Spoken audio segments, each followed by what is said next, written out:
Hello, everybody. Thanks so much for joining today's Inspired Podcast. We've had so much fun going around the country, seeing so many of our offices, and we have another exciting announcement about another great partner joining the Integrity family. I'm so excited to announce today that Senior Solutions and Services has joined the Integrity family. And today I'm joined here by Traci and Earle Spencer, the owners of Senior Solutions and Services.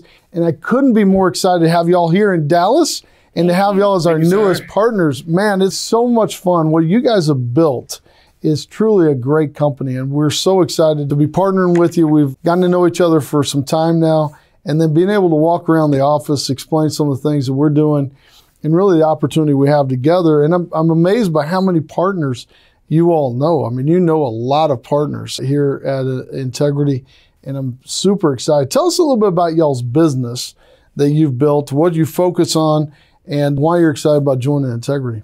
Brian, I think the main thing we built is relationships. This is a relationship business. So Traci and I did a really good job with partnering with agents and building relationships with carriers to take our business to the next level. And I think coming with Integrity will help us go to a pro team. I love it when people talk about being a relationship business. We've talked about that forever. We're in the people business, and if we forget that, we're going to be out of business.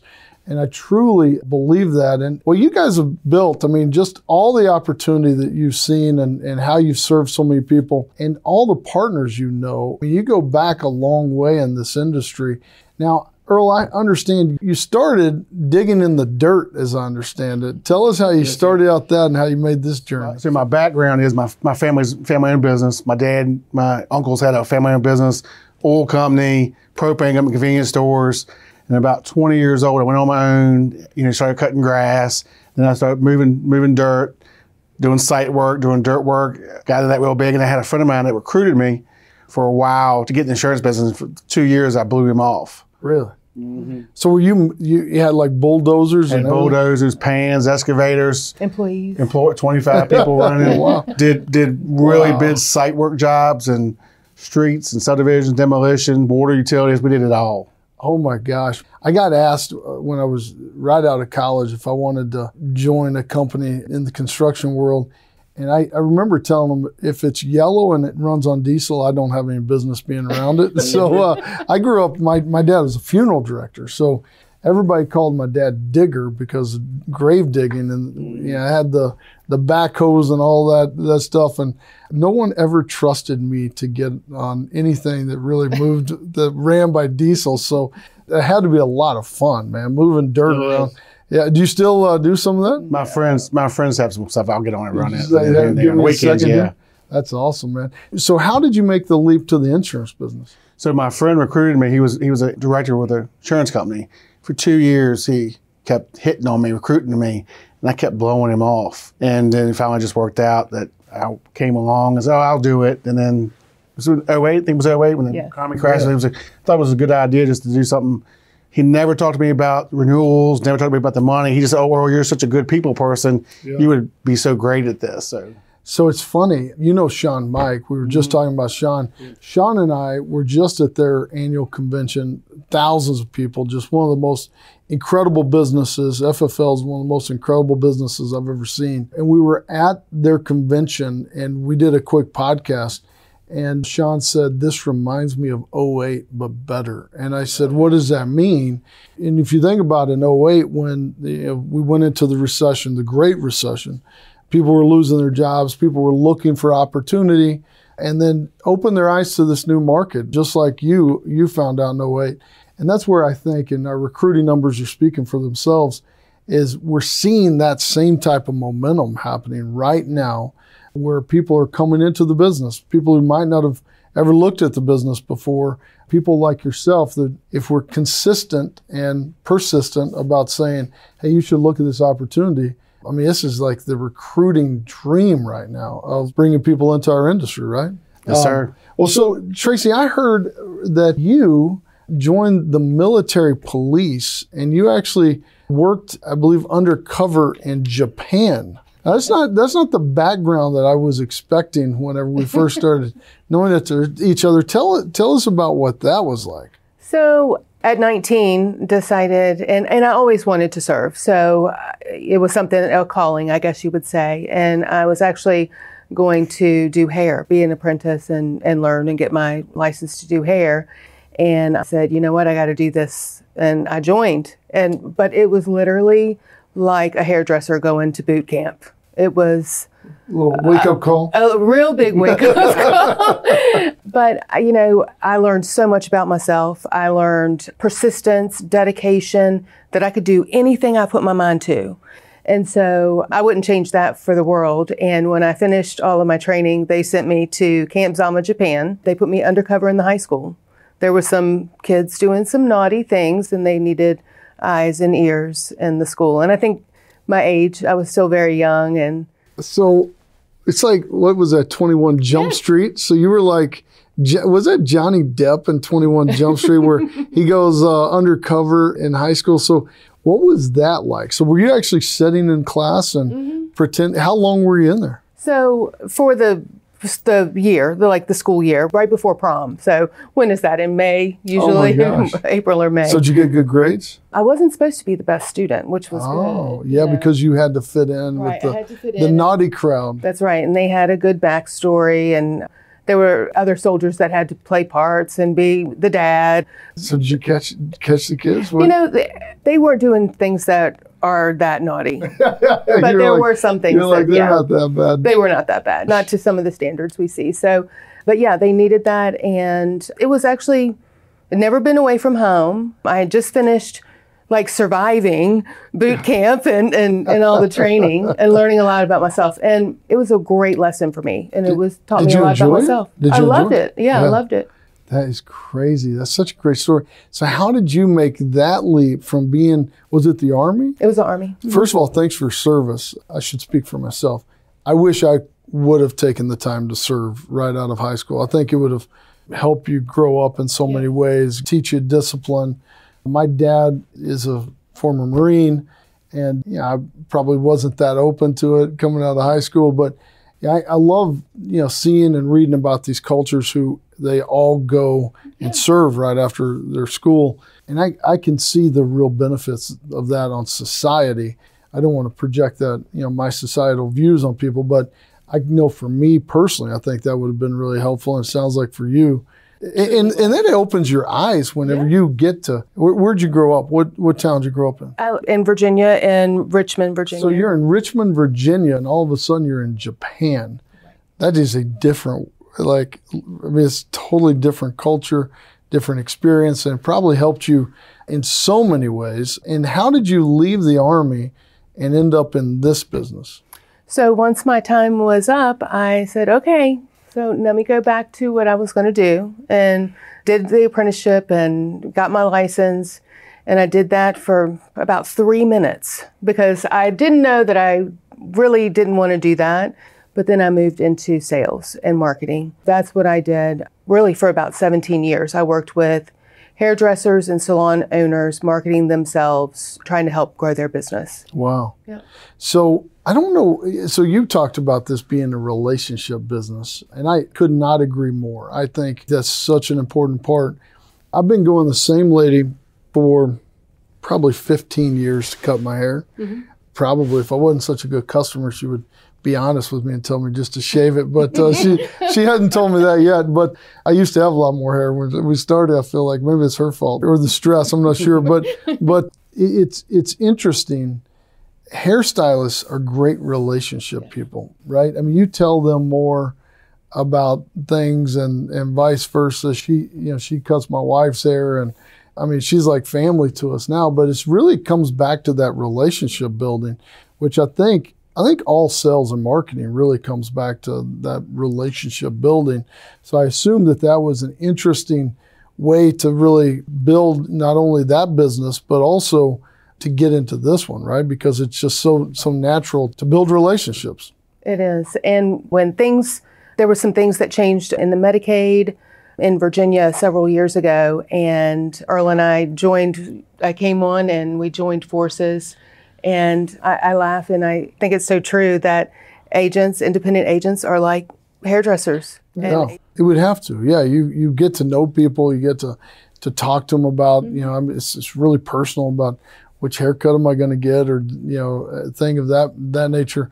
So you guys joined forces. Tell us about your business a little bit more, about what products you specialize in, how you go to market, and why you're so excited about this industry. So we help we're in the senior market. So Medicare Advantage is what we do. So we do Medicare Advantage, D-SNP market. So what happened was it 19, 20, 18, 19, we had another relationship for a carrier. One of my friends had went to another carrier, Traci, and I knew. And that's how we met Brian Garrity. He came to Virginia, and we met with him, and we had a meeting, and then there was an opportunity for us to serve an underserved market in our state with the D-SNP community. So we plugged and played in that because we know that we could really make an impact and help that group, D-SNP customers. So a lot of our employees in our team may not know what D-SNP is. So explain D-SNP real quick. D-SNPs are dual eligible persons. In the state of Virginia, they'd be on Medicare and Medicaid. They're below a certain income level. Right. In the state of Virginia, they would help them with their medical benefits. And that's where I love what we do, because we truly serve people. And it's really about a business about coming and helping people get in a better place. And especially in that dual eligible market, you've got a lot of people who have a lot of questions that a lot of people aren't focused on serving. And so being able to come alongside of them and help them navigate that, and on not only Medicare and Medicaid, but making sure that they get the right coverage and the right benefits available to them, is truly, I think, a noble cause, which is something that I love about our business, because we're able to serve people in so many different ways. And you guys have just done that at such a great level about really helping people and meeting them where they are, which I love that about y'all. And the business you guys have built has been just truly impressive. Why are you excited about joining Integrity today? The technology, all the platforms, the support is tremendous. And honestly, it's like a family. We gain everything and lose nothing by joining and being a part of the Integrity family.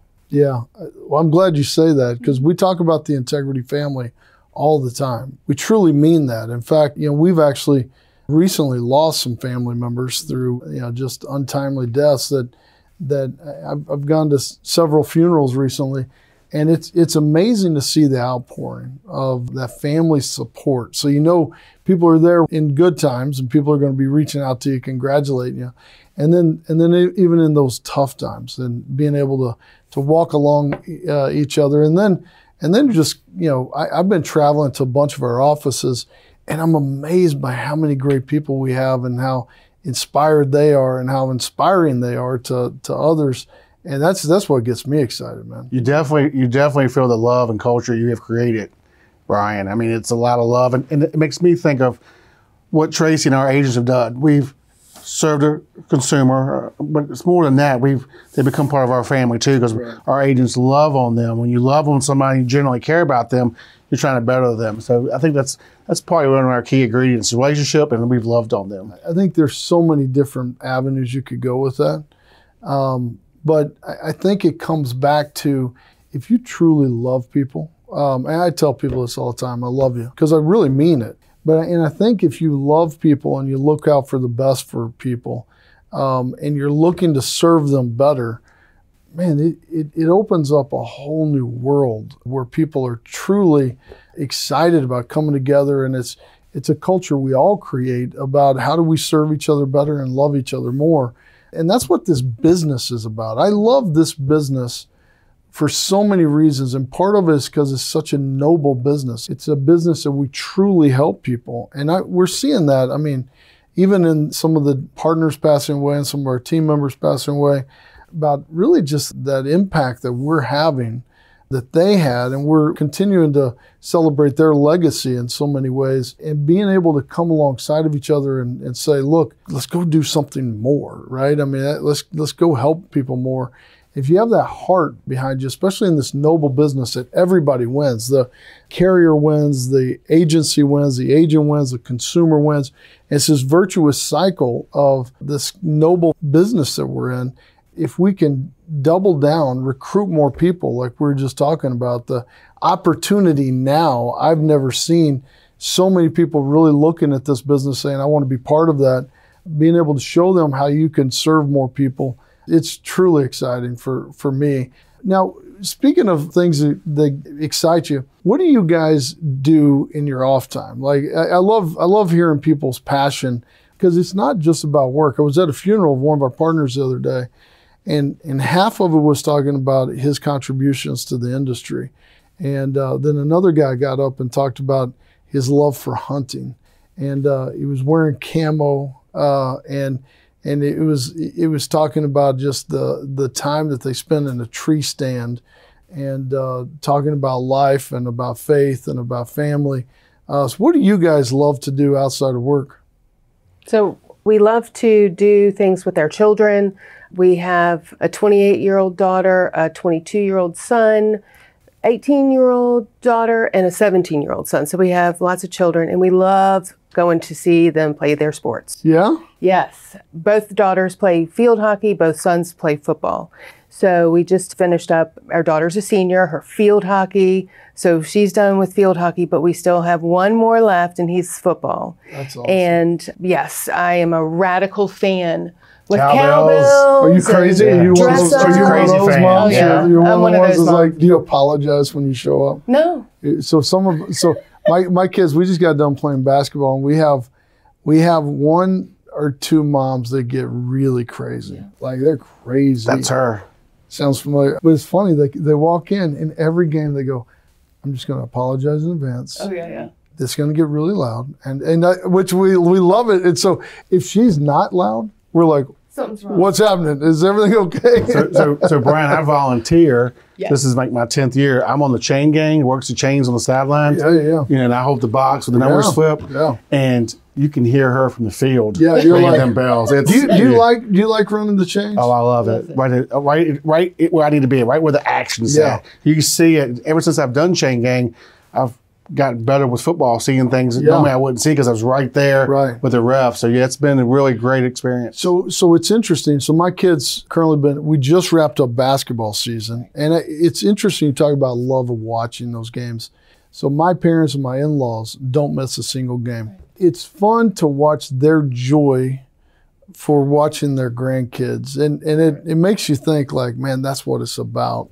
Because I'm not going to lie, and people can give me a hard time about this. After you've traveled all week and you get home late on a Friday night, and then you got 5 basketball games on Saturday, starting early in the morning, there's times I'm like, oh man, I need a moment here. But and then you see your parents show up, and this happened last weekend. My parents show up, and I'm tired. Like I'd been traveling all week, and my mom and dad were so excited to watch their grandsons play basketball, and I was like, man, I need to be more in the moment. Frankly, I think that's part of what you're talking about is. Like, you only get this moment for so long. Right. And my mom was crazy about, my mom is super fun, but she was a crazy fan whenever I was growing up in high school. And I remember if I ever scored a touchdown or something, if she were here, you could ask her this, I would always look for my mom in the stands. Cause you want your mom to see that, right? And so to have them supporting you is so much fun. And then on the chain gang, so my kids are about to start flag football. Mm-hmm. I love working the chain gang. One, because then you're right up next to it, and you can also record the game. That's right. And then, because my boys love also watching themselves on video later and going, hey, let me see when I scored that touchdown or made that interception, or when I missed that flag. Right? They're young, so they're playing flag football. But it's easier to record like that when you're right there on the side and you're actually in the game. You're really kind of part of it. You got to pay attention, which I think is so much fun. So it is. That's cool. So field hockey's finishing up. We just finished up. Just finished up. You got to say you were probably a little relieved when you finished up. Oh my gosh, I was relieved when that's some time done. back. No, it's not about that. That's such a dangerous sport. Yeah, It is worse than the football. Really? That ball is hard and it comes fast at you. Really? And there's no gear except for shin guards. Yeah. Is it kind of? I've Scary. never look. I grew up in West Texas.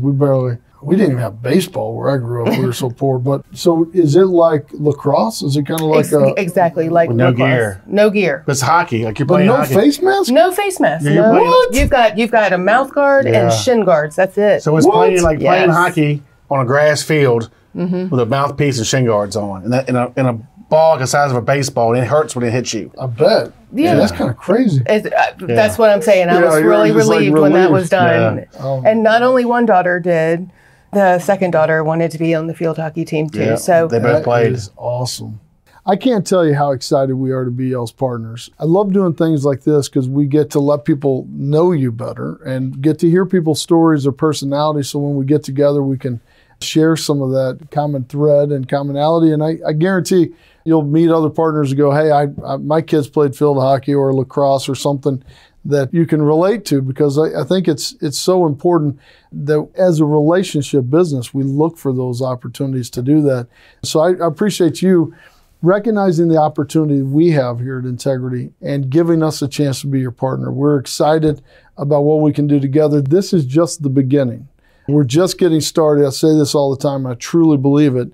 And we're just about to get started on building something even bigger and better together with great people like you. So thanks everybody for joining today's Inspire podcast. I'm so excited about Traci and Earle joining the Integrity family and all the things that we're going to be able to do together, and excited about everything that you're doing to make Integrity such a special place. Hope everybody has a great week. God bless you and take care.